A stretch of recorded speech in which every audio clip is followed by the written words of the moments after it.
Few had ever left the confines of England, let alone settled another continent. They arrived deep in the summer season with limited supplies, surrounded by Indians, and with winter fast approaching. Before wooden homes could be constructed, many colonists would have used tents as shelter. I hope by spending the night, as they did over 400 years ago, I might gain some insight into the English settlers' thoughts and feelings. Good evening. It's now 2 hours after sunset. As you can tell, it's pretty dark out.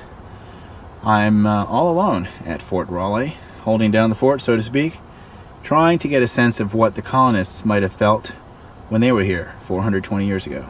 We'll see how it goes.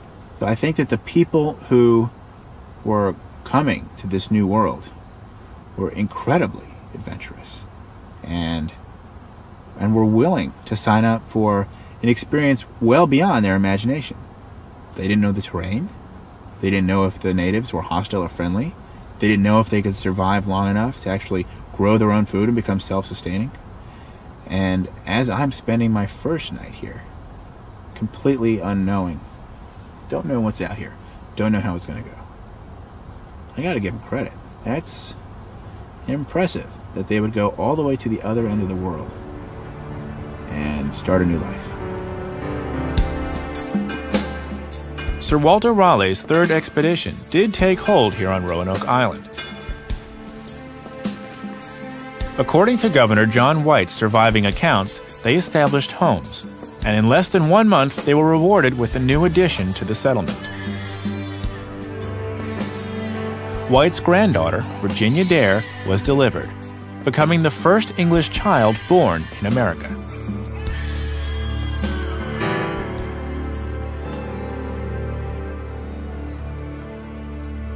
I asked Fort Raleigh interpreter Rob Bowling to give me a wake-up call the next morning. Morning, Josh. Oh, hey, Rob. How'd you sleep? I eat a man. Sure. Thank you. I slept well. It was quiet. It was really peaceful. It was actually really nice. But it definitely gives me a sense of, like, the space, just the tranquility. And I'm sure that some of those colonists who were camping for the first time and were from big cities would be in for a totally new experience. Quite a stark contrast in lifestyle. They didn't know it also, but it was among the driest years. Really? So On finding record. water would have been a challenge for them. Yeah. It's an intriguing thought. Yeah. To better understand the climatic conditions the 16th century settlers faced, I've contacted archaeologist Dennis Blanton. Hi, Dennis. He's instructed me to meet him at the entrance of a local swamp and to wear rubber boots. You ready to go? Yeah, got my boots. Got your boots? My other boots. We'll pile in, we'll shove off. All right. Dennis's unique beautiful study piece of of the water. cypress trees in the mid-Atlantic region has yielded some fascinating clues regarding the climate conditions the Roanoke colonists faced. So, Dennis, what are we going to do when we get there? We'll pick our tree, Yeah. and the rings of that tree has a story to tell. That story will relate to the lost colony. It can. What we have to do is take a sample of those rings, and not only do we count the number of rings so that we can determine the age of the tree, but we also measure the widths of those rings. So the wider the ring, the wetter the year. That's exactly right. Which tree are we going to? It's this large tree about 100 feet in. As we work our way deeper into the swamp, it's obvious why Dennis suggested the rubber boots. He's also provided me with climbing gear so we can scale the cypress tree. Okay.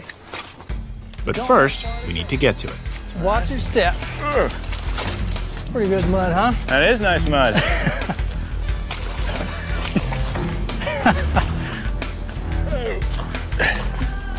Ooh. It's kind of squishy. Keep going, Josh. Not much farther.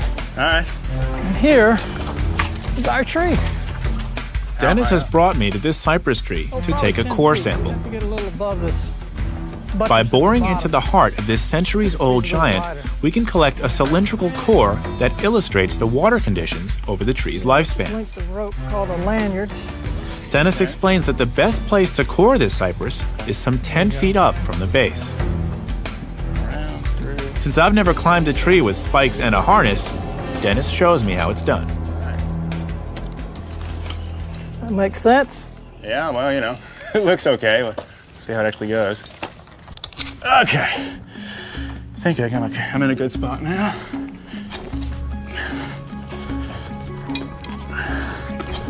There we go. Okay. Got it. Wow, I can see what you mean about those spikes having to be really tight. This is some work. Good job. Got below your lanyard. All right. Hi, how are you? Good to see you. Welcome. What we have here is a tool called an increment borer, and it's essentially a hand-turned drill. Okay. You want to aim for the center of the tree. Last time I did this, I used an electric drill. I'm starting to slide. This will make you appreciate that electric drill a little more. All right. We have this piece that's called the extractor. Yep. You should take that, don't drop it, push that in, Okay. feed it Gently. gently. Now you want to pull the extractor gently outward and you should have a core. I don't know, Dennis. I'm not doing it right. And this is not easy to stand up here this long. Yeah. There you go. Wow. Look at that, it's a beauty. It's a worm. It's a great core. We decide to head back to solid ground to discover what the core can teach us. Yeah. Oh, thank God. My whole body, figure 180 pounds, is being sent into the tree on these little spikes. Hurts. For over 20 years, Dennis has collected core samples just like this one throughout the mid-Atlantic. And here, my friend, are the pieces. Okay. Have to reassemble these in the proper sequence. Working with colleagues at the University of Arkansas, he's developed a master sequence of climate conditions on Roanoke Island, spanning 800 years.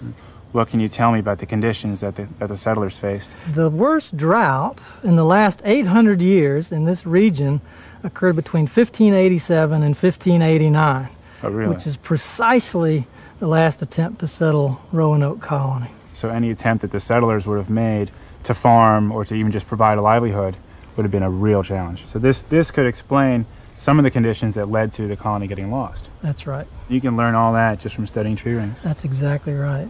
That's incredible.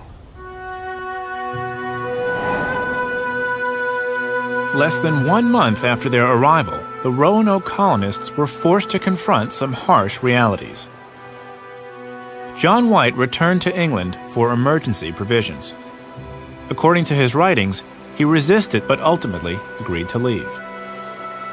His daughter Eleanor and newborn granddaughter Virginia would be left behind. Governor White would never see either of them again.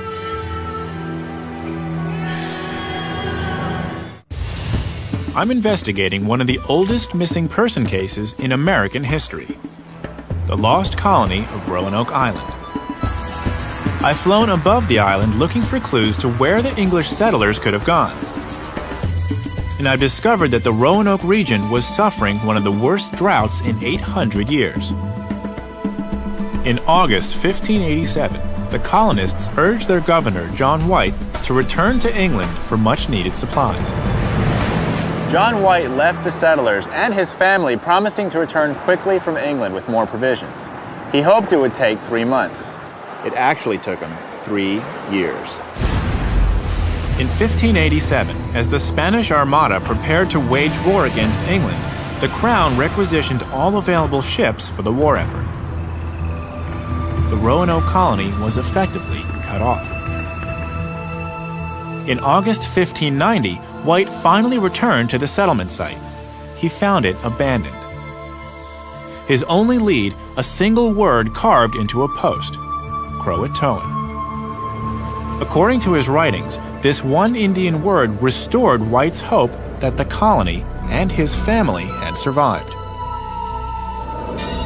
To find out why, I'm leaving Roanoke Island and heading over 250 miles southwest to attend a Native American powwow in Lumberton, North Carolina.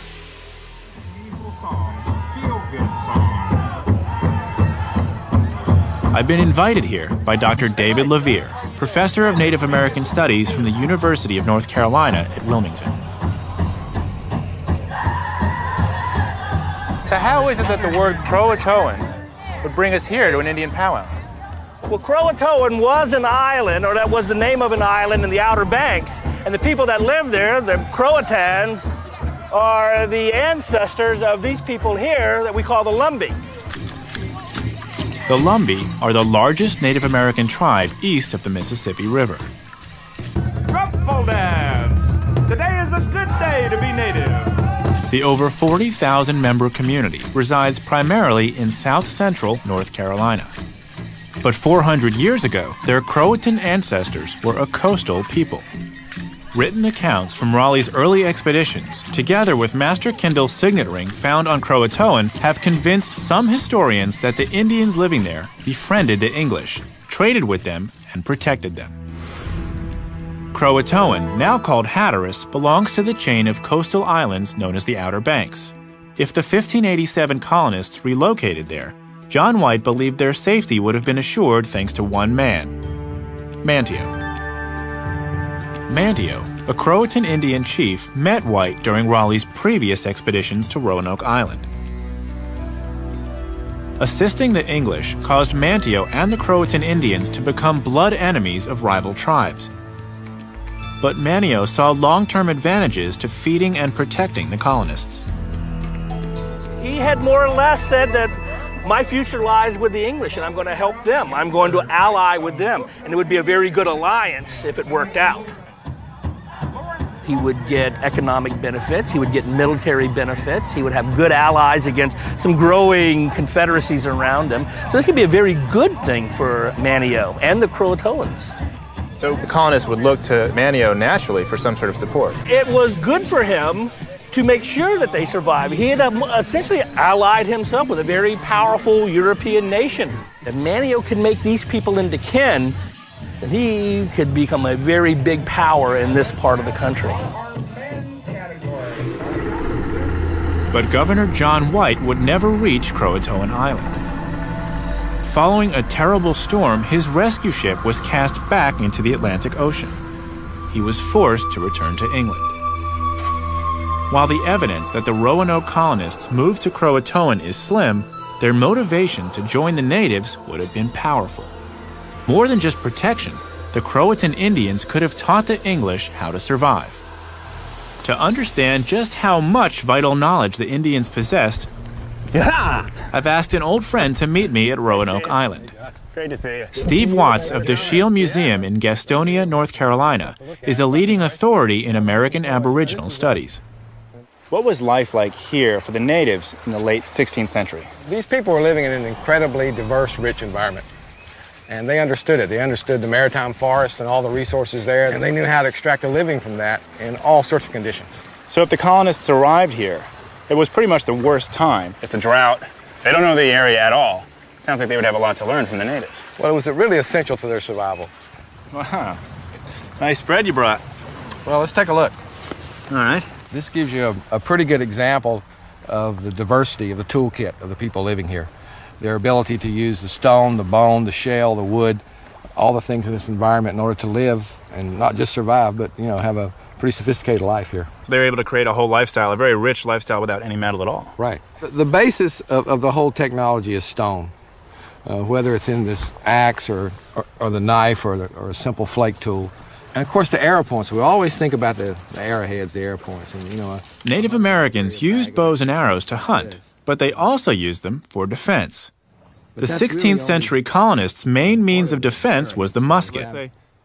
Who would win a head-to-head battle in terms of speed?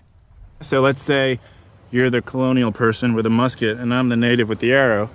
How many arrows can I get into you before you fire your round? I think you can get 5 or 6, I really do. 5 or 6 to 1. Which would put the advantage with the natives when it came to killing each other. What about food? I see you got corn here. What else would be going on? Well, they're growing corn, beans, squash, and some other things in their gardens, and they're doing multi-cropping. What if it's a drought? That would be pretty hard for them to be growing things. They were still hunter-gatherers. They could always